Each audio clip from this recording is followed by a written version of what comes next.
Église, des puissances et des autorités des royaumes célestes. Dans 4, 26 à 27, on voit que le diable est toujours actif.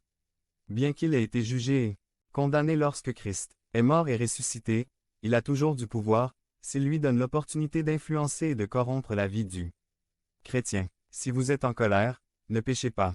Ne laissez pas le soleil se coucher alors que vous êtes encore en colère, et ne laissez pas de place au diable, et le croyant peut encore accomplir les œuvres infructueuses des ténèbres 5. 11. Devenez membre de la chaîne et AIDEZNOUS à propager la parole de Dieu dans le monde entier. Samedi 16 mars 2024.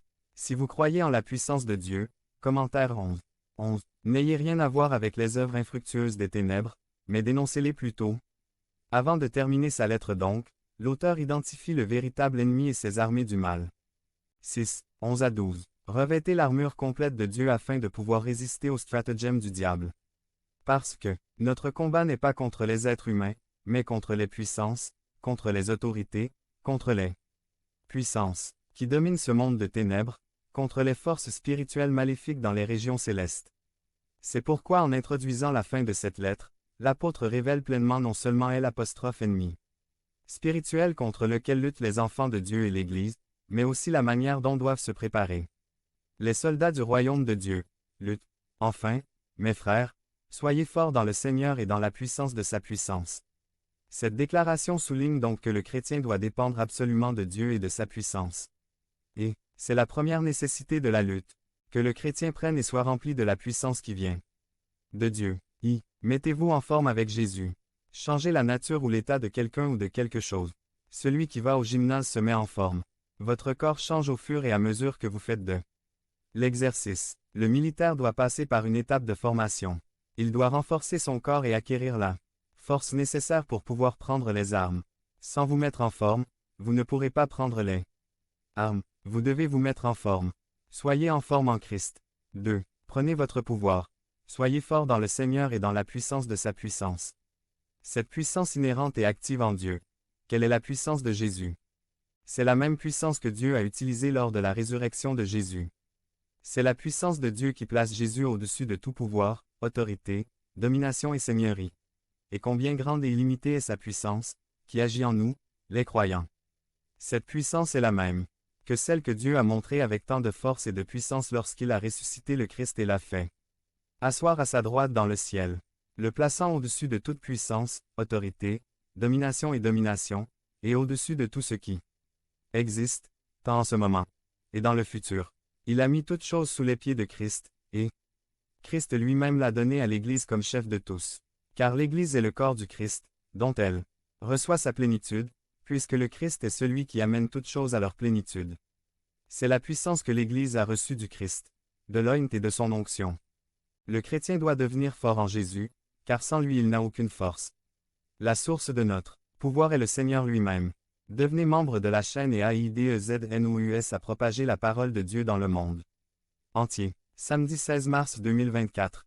Parlez à Dieu en 5 minutes. Description de la vidéo. Prends ta force. Devenir de plus en plus fort, vivant uni au Seigneur et recevant la force de sa grande puissance. Ce n'est pas un mystère caché dont parle Paul, mais plutôt la réalité spirituelle que nous devons apprendre à voir. Nous savons beaucoup de choses sur les forces du mal, mais parfois nous ignorons une grande partie des forces et des ressources que Dieu nous a données. Il nous prépare, nous donne sa puissance, nous donne ses armes spirituelles et nous révèle quelque chose d'encore plus extraordinaire. Recevez la force de sa puissance extraordinaire. Paul nous dit que nous pouvons nous appuyer sur la capacité d'agir de Dieu. Je reçois la force de sa grande puissance. La Bible nous encourage à suivre le modèle des conquérants par la foi. Hébreux 11 continue de nous dire, et que dirai-je de plus? Eh bien, je manquerai de temps pour parler de Gédéon, Baraka, Samson, Jephthé, David, Samuel, et des prophètes, qui par la foi a conquis les royaumes, a rendu la justice, a obtenu des promesses, a fermé la gueule des lions, a éteint la violence du feu, a échappé aux tranchants de l'épée. Étant faibles, ils sont devenus forts, ils sont devenus puissants dans la guerre, ils ont mis en fuite les armées étrangères. L'apôtre Paul lui-même a fait l'expérience de cette préparation de la part de Dieu alors qu'il était formé comme leader qui porterait l'évangile de transformation jusqu'aux extrémités de la terre. 22 Mais Saül devenait de plus en plus fort et confondait les Juifs vivant à Damas. En leur montrant que Jésus est le Messie.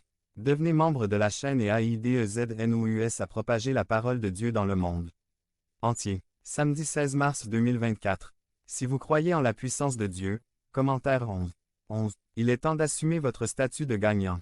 Résumé. Les chrétiens doivent adopter l'attitude d'enfant de Dieu et non de victime du diable. Par Moïse faux. Ne laissez pas l'ennemi continuer à vous piller. Les Philistins attaquèrent la ville de Keïla et pillèrent les greniers. Quand David apprit ce qui s'était passé, il demanda à l'Éternel. Dois-je aller combattre les Philistins? Allez, répondit l'Éternel, combattez les Philistins et libérez Keïla. Bien que la ville de Keïla ait été fortifiée, il est évident que ses habitants n'étaient pas suffisamment préparés pour résister à une attaque des Philistins. Les greniers ont été attaqués parce qu'ils n'étaient pas bien défendus et que le grain pouvait être volé. Cela démoraliserait les agriculteurs et les laisserait sans nourriture ni semences.